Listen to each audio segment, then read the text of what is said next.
અગોચરની યાત્રાના વિડીયો સાંભળી જેમને આધ્યાત્મિક જગત બાબતે થોડો પણ પ્રકાશ મળ્યો હોય એવા તમામ યાત્રીઓનું મોજે દરિયામાં હૃદયથી સ્વાગત છે. મિત્રો, કોઈ ગુરુ નહીં, કોઈ શિષ્ય નહીં. શિષ્ય ભાવ રાખી તમારી ચેતનાને જરા પણ ઉતરતી કક્ષામાં મૂકવાનું પાપ તમે પોતે પણ ના કરશો.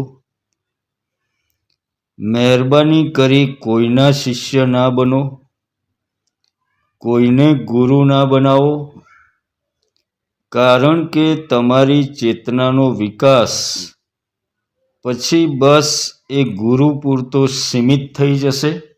પછી અનંત સુધી ફેલાયેલા અસ્તિત્વને તમે માણી નહીં શકો. એના કરતાં ચેતનાને મુક્ત રહેવા દો. તમે આમેય સંસારની હરીફાઈમાં તમારી ચેતનાને મૂંઝવી નાખેલી છે. બિંદાસ જીવતો માણસ દેખાતો જ નથી. કાંઈ ને કાંઈ વિટંબણાઓના ટોપલા લઈ ફરતો હોય છે માણસ. તો ગુરુ કરીને એક વધુ વિટંબણા ઊભી ના કરો. બધા મનુષ્યો જો મિત્ર ભાવે એકબીજાને પોતાનું જ્ઞાન વહેંચતા થાય તો ગુરુઓની દુકાનો ક્યારની બંધ થઈ ગઈ હોય. પણ તમે તો એ બી નથી કરી શકતા. અમુક ગુરુઓ એમ કહેતા હોય છે કે અમે જ સાચા સદગુરુ છીએ. આ અમૂલ્ય ખજાનો ઘણા જન્મના પુણ્ય ભેગા થાય ત્યારે તમને મળી શકે. તમે અમારી પાસે આવ્યા એ જ તમારું અહોભાગ્ય છે. અને પછી જીવનના 10 વર્ષ પછી શિષ્યને સમજાય કે આ ગુરુ પાસે ગયા એ એનું અહોભાગ્ય નહીં, પણ એના ભાગ્ય ફૂટ્યા હતા કે આ ગુરુની ચુંગાલમાં ફસાયા. મિત્રો, એના કરતાં મિત્ર ભાવે આવો. ના કોઈ ગુરુ, ના કોઈ શિષ્ય, ના કોઈ ઊંચો, ના કોઈ નીચો. સમરસતા, સમાનતા, એક પાટલી પર બેસી મિત્ર ભાવે જ્ઞાનની ધારા વરસાવવી એ જ સાચો સત્સંગ છે. થોડું તમે મને આપો અને મારા તરફથી તો હું આખો સમુંદર આપી દેવા બેઠો છું. બસ મુક્ત મને આવશો તો જ મજા આવશે. કોઈ અહોભાવ કે કોઈ ગુરુભાવ વગર બિંદાસ મળીએ. મિત્ર ભાવમાં તમે તમારા હૃદયની વેદના પણ જણાવી શકો. જીવનમાં એક મનુષ્ય તરીકે જે વિટંબણાઓ સતાવે એ તમે મિત્રભાવ હોય તો જ જણાવી પણ શકો. બાકી ઊંચી ગાદી પર બેઠેલા ભારે ભરખમ ગુરુને તમે એ ના કહી શકો.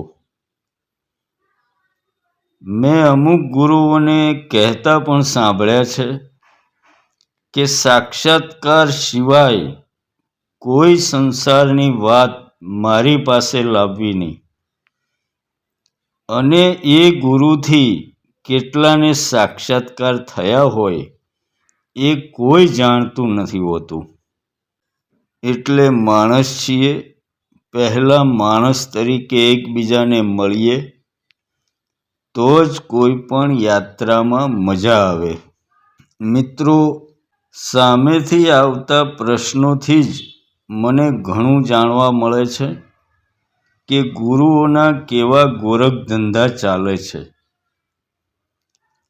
એક મિત્ર ફોનમાં કહેતા હતા કે એમના કોઈ મિત્ર છે, 35થી 40ની ઉંમરનું દંપતી છે.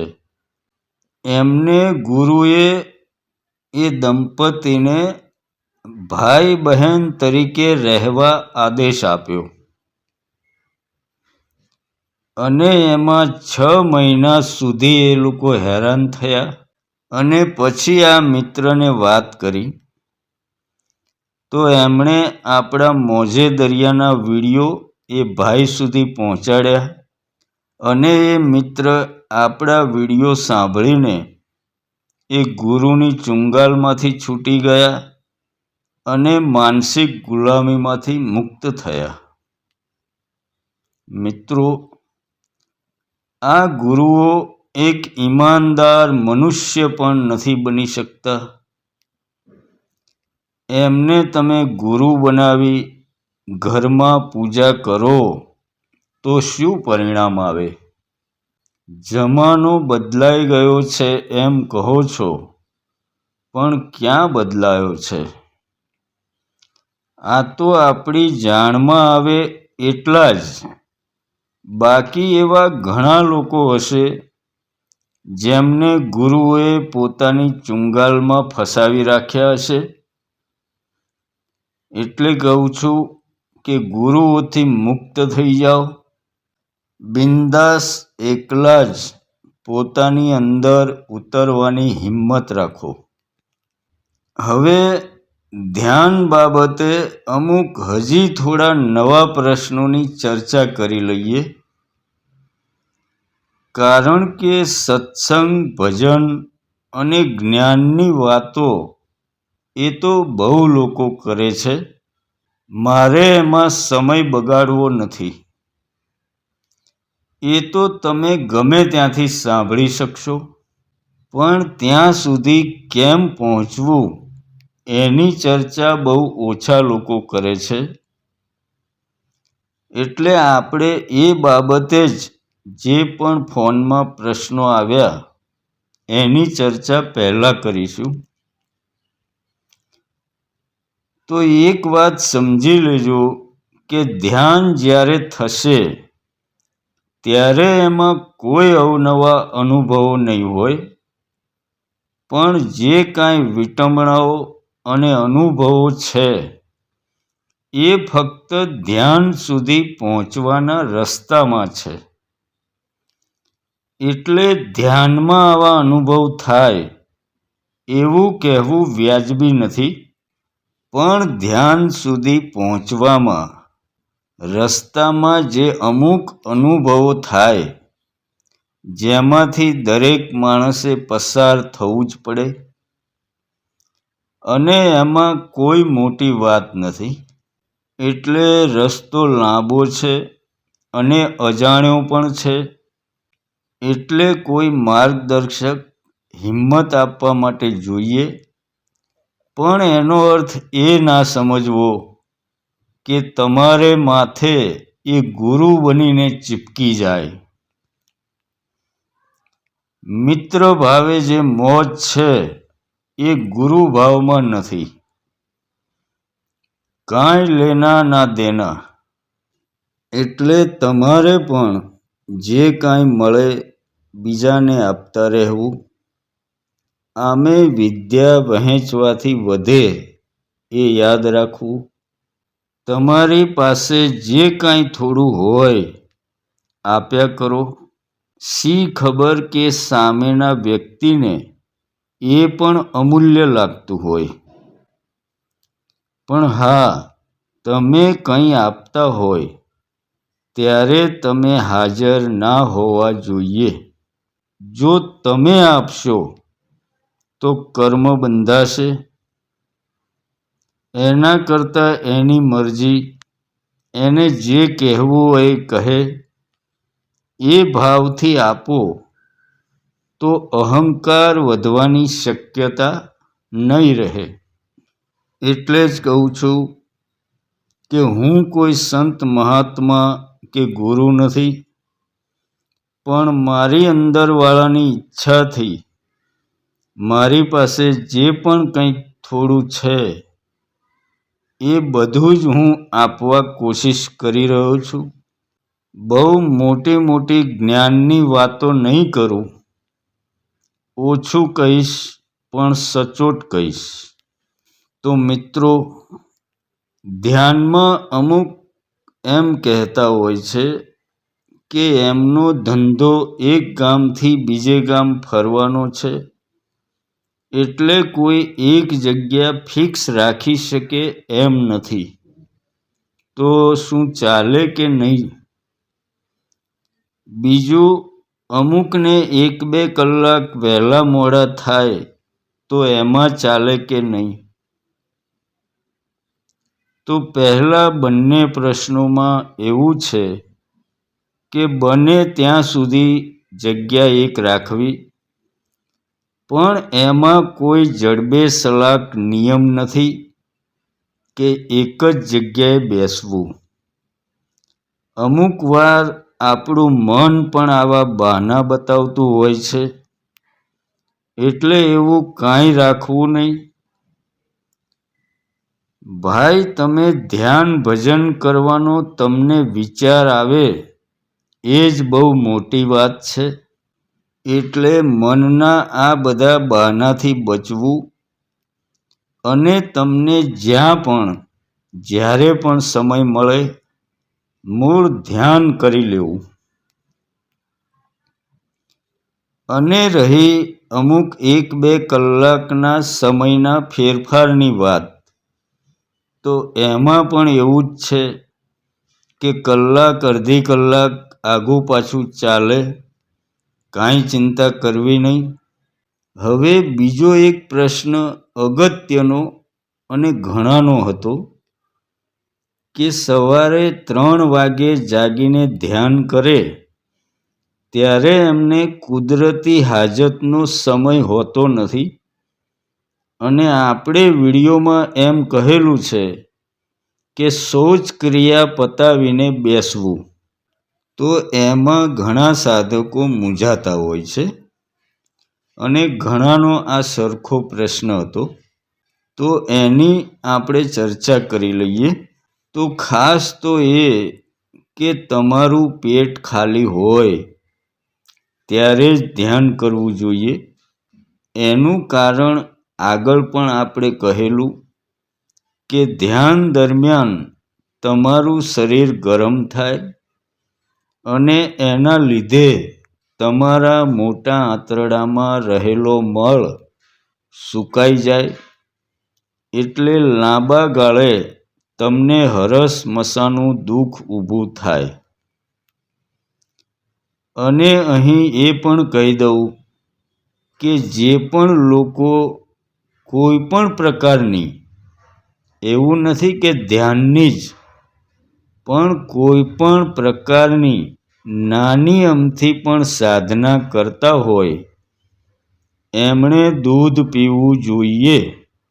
કારણ કે તમે જોજો, જે લોકો આ સત્સંગ ભજનમાં પડેલા હોય એવા મોટા ભાગના લોકોને મેં જોયા છે કે હરસમસાનું દર્દ હોય જ છે. આ તમારા ગુરુઓ ભજન તો તમને આપી દે છે, પણ સાથે આવું કાંઈ કહેતા નથી, અને સમય જતાં આ દુઃખ ઊભું થાય છે. ઘણાના ફોન આવે અને આ વાત નીકળે એટલે તરત એમ કહે કે એ તો મને પહેલેથી તકલીફ છે જ. પણ ભાઈ, પહેલેથી નહોતી. તમે 20-20 વર્ષ ભલે નાની પણ સાધના તો કરી જ છે અને દૂધ પીધું નથી. એનું આ પરિણામ છે. એટલે બીજું બધું ચાલશે, પણ દૂધ પીવું ભૂલતા નહીં. હવે રહી વાત સવારે કુદરતી હાજતે જવાની ટેવ નથી, યા એવા સાધકોએ રાત્રે ઓછું જમવું અને શક્ય હોય તો સૂતી વખતે દૂધ પીને સૂઈ જવું, જેથી સવારે કોઠો સાફ થઈ જ જાય.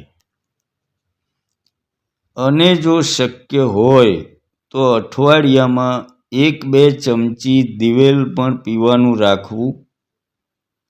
ખાસ યાદ રાખજો કે જેટલું તમારું મોટું આંતરડું સાફ હશે એટલા તમે તંદુરસ્ત રહેશો.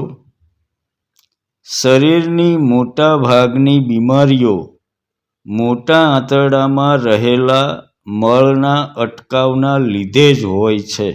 અને એ સિવાય આખો દિવસ તમે જો હૂંફાળું પાણી પીવાનું રાખો ને તો પણ એમાં ફરક પડશે. અને શરીરની બનાવટ તો ભાઈ એવી છે કે તમે એને જેવી ટેવ પાડો પડી જાય, જેમ એને ઢાળો ઢળી જાય. કોઈ પણ નવી આદત પાડવી હોય તો 21 દિવસ સતત એ કર્યા કરવું. શરીરને એની ટેવ પડી જશે. 21 દિવસ સુધી શરીર સાથે કાંઈ પણ નવું કરો એટલે એ આદત એ અપનાવી જ લે. એટલે પોસિબલ હોય ત્યાં સુધી કુદરતી હાજતનો સમય બદલીને સવારે થાય એવો પ્રયત્ન કરવો, જેથી આપણે રોગના ભોગ ના બનીએ. હવે રહી ધ્યાનમાં 1-2 દિવસની ગેપ પડી જાય તો ચાલે કે નહીં? તો ભાઈ જુઓ, આમ તો મારું કહેવું છે કે તમારે માટે જ્યારે પરમાત્મા જીવન મરણનો સવાલ બની જાય ને તો જ તમે સામે કિનારે પહોંચી શકો. કોઈની પણ મદદ વગર પહોંચી શકો.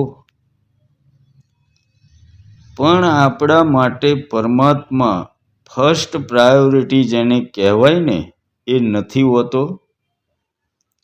ઘણા બધા પાછળના નંબર પર હોય છે, પણ જ્યારે પરમાત્મા પહેલા નંબર પર આવી જાય ત્યારે તમને આવા કોઈ વિચાર આવે નહીં કે તમને 2-4 દિવસ આગા પાછા થાય તો ચાલે કે નહીં.